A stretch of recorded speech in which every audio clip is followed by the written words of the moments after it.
everyone, I'm Jean and I'm the teacher. These are my two students, Pearline and Manfred. So students, do any of you want to read this passage? Read. Okay, once upon a time, there lived a girl named Goldilocks. Good job, Pearline. Manfred, would you like to give it a try? One day, she. Class, can you not laugh at him? Can't you see that he's different? Manfred, it's okay. Take your time. I'm different. I'm stupider than them. Come on, students, put on your watch and let's go. Okay, I'm done. Manfred, faster, they're just waiting for us. We need to go already. Sorry. Stop it, Pearline. Give him more time. He's different. I'm different. I'm slower than them. Is this scenario familiar?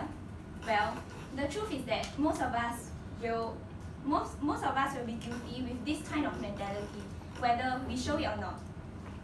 The problem lies with the lack of interaction between us and them. Hence, our project aims to curb this problem by giving you a perspective of three perspectives: the government, the public, and the individuals themselves.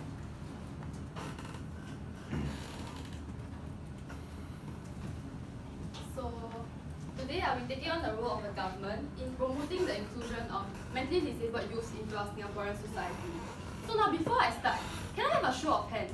How many of us here are friends with someone with special needs? Anyone? Okay, well, I kind of expected this answer. The chances are not many of us here would be friends with someone with special needs, because we all grew up in an environment that looks a little bit like this. Now, you might be wondering, why is she showing me these pictures of cute, happy-looking kids looking very ready to start school, right? Well, you see, the problem starts here. Because we all grew up in an environment where there's this lack of interaction between us and mentally disabled youths, we naturally already lack the empathy, the ability to empathize, and to also understand and interact with these children. This leads to a situation when both groups of people end up being not confident enough to initiate conversations with each other. This ends up creating a society where Singaporeans view mentally disabled children as being exceptionally different. So now at this point, you might wonder, so how can I help? Well, you can and should start with volunteering. You know, the government has come up with a series of programs like the Community Involvement Projects, CIP for short, which I'm sure many of us are very familiar with, especially during our secondary school days. However, the problem with these programs is that firstly, our facilitated interactions with our beneficiaries take place over a very short period of time, usually only about 2 hours.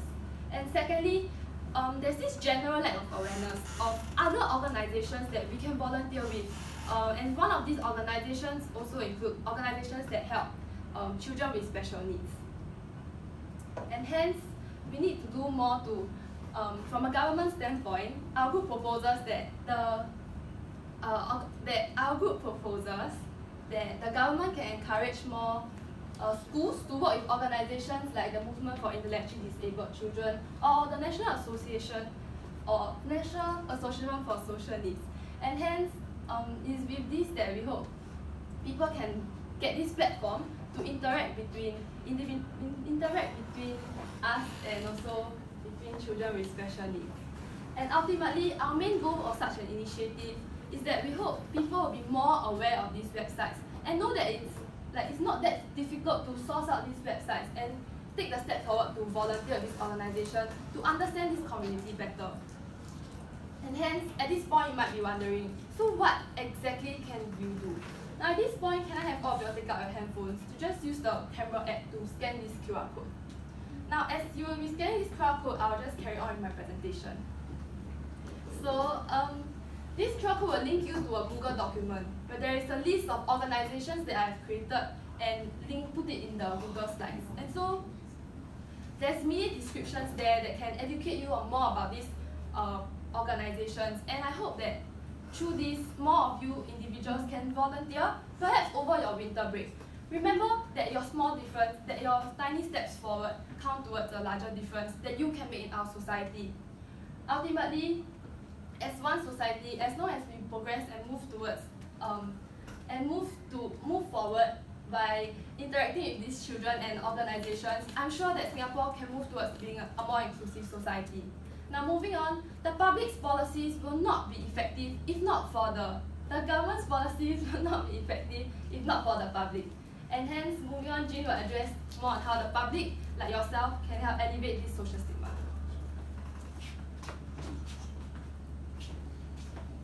I'm sure many of you have encountered mentally disabled children, be it on the streets, on television shows, or through certain awareness campaigns in schools. So, before I begin my part, may I ask all of you to close your eyes for a short while? I want you to remember those encounters once again and really look into your heart. What exactly were you feeling or thinking at that point of time? Maybe these similar feelings will start to pop up in your head like how it did in mine. Feelings of fear, doubt, uncertainty, and perhaps empathy for them. Okay, you may now open your eyes. The purpose of the exercise just now is to tell you guys that sometimes we tend to judge these mentally disabled individuals based on our own emotions, instead of really seeking the truth about them. Some of you might be asking at this point of time, so why should I care? Well, 1 in 3 special needs children faces insensitive treatment. This means that in our class, more than 5 of us will be facing this treatment as well. This issue might seem small as of now. However, we believe that these children deserve our attention because they too will be part of our future. So, to give you a better picture of how interaction can be made possible between us and them, let us look at some role models that have successfully broken this barrier. Yes, they are none other than these children. By looking beyond what appears on the outside and instead focusing on what is within, we see that these children are able to break any physical, mental, and emotional barriers with their peers. If you previously thought that interaction with mentally disabled children is an extremely difficult task, well, these children have just proven us otherwise. So, what exactly can we do? We can start by following the 2 simple P's. First, to participate, and then to promote. Even with the existing state measures, they will not be possible without the participation and support from us, the public. They say the first step is always the hardest, but let us be courageous, just like the preschool students. Next, to promote an inclusive society, we need a community, and this community comes through shared experiences. By sharing your stories on social media, other individuals can be empowered because they realize that they are not alone. For all you know, your story could be the reason for another individual to take his first step just like you did. You can simply send a direct message to this Instagram account for your post to be featured. Imagine if this social issue is no longer a stigma in the future, but instead, through this, a community is formed. A community where there is unity in diversity. So, let us put our judgments aside and confidently show our love to these children, because they will feel it too. Now, moving down to the core of it all, Manfred will let us see this social issue from another perspective, the individuals themselves. They say a picture paints 1,000 words. So now I'm going to paint the picture loud and clear for all of you to see. Before I started my presentation, I gave all of you a candy. All of you have the exact same candy, a grape flavored one, except Kai-Jin. I want all of you to take a look at Kai-Jin and his apple flavored candy. Stare at him. Kai-Jin, how do you feel? To the rest of my audiences, how would you feel? How would you feel to be judged and to be looked as someone that's different from the rest? Today, my presentation will be focused on the individual himself. Before I start, I would like to give all of you some numbers for you to have a proper understanding of the situation right now. In Singapore, 1 out of 68 people have autism, and 13% of our population is aged between 0 and 14. This means there's an estimated 11,000 youths in Singapore with autism. 11,000. If there's one takeaway I would like all of you to have from my presentation, it could be summarized into one word: empathy. Empathy, not sympathy. Sympathy is the act of showing pity and compassion to someone else's situation. But empathy is simply being able to put yourself in their shoes and share the feelings of another. We are not asking you to go to them and say, "Oh, you poor thing. Oh, you're so sad." We're not asking you to pity them. We want you to feel how they feel, to feel what it's like to be cast aside, to be seen as someone different, to be ostracized, and most importantly, to be labeled. The terms different, special, autistic are terms that we use very frequently and commonly, as if it is second nature. Oh, he's different. Oh, that special boy. Granted, it is an adjective. It is a word that we use to describe someone else. Nothing wrong with that. But this is a label that will stay with them for the rest of their lives, no matter how hard they try to shake this off. Pathlight School, Singapore's first autism-focused school. Granted, it is true, it is Singapore's first autism-focused school. But this label of being autistic will stay with these children of Pathlight School for the rest of their lives. This label of being different, this label of being special, this label of inferiority. In the above YouTube video titled "Not Special, Just Me," the mother of 17-year-old boy Chester, a boy with mild autism, shares her difficulties with us of bringing Chester up. She also explicitly explained to us her rationale behind sending Chester to a normal school despite his condition, and the reason being, I quote, "The struggle will be better than being labeled for the rest of your life." So let me ask you, what can we do? What is something that we can do to help them? What is the next course of action? Very simply, it can be summarized into 3 words.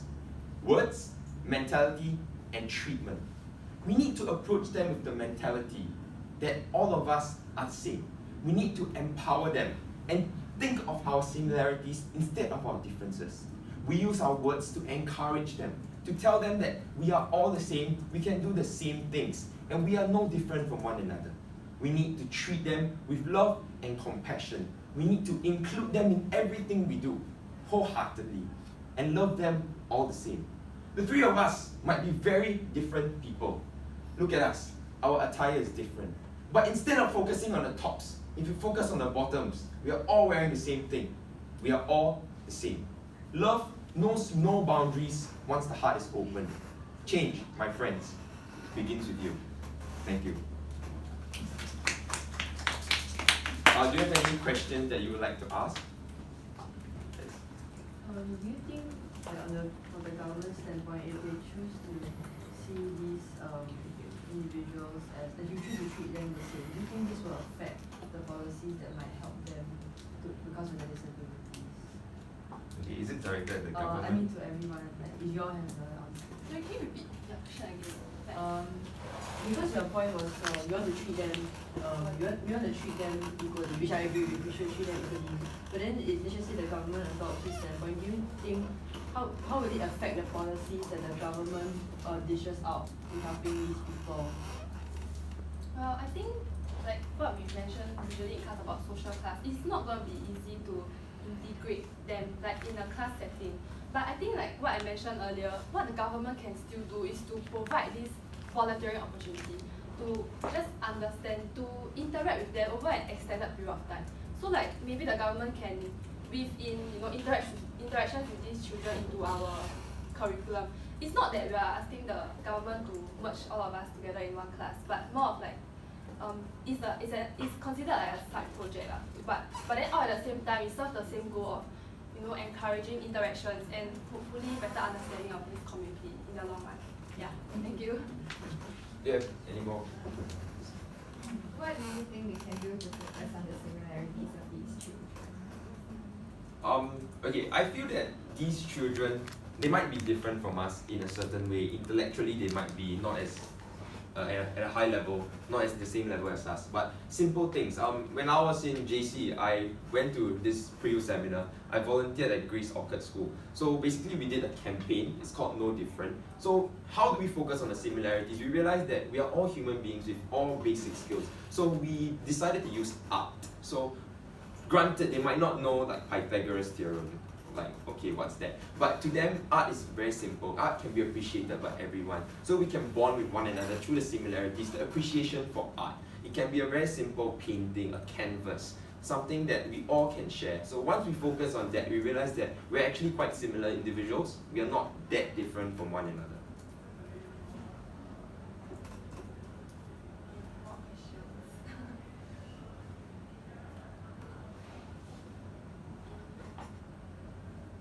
Not, that'll be the end of our presentation. Thank you for your time.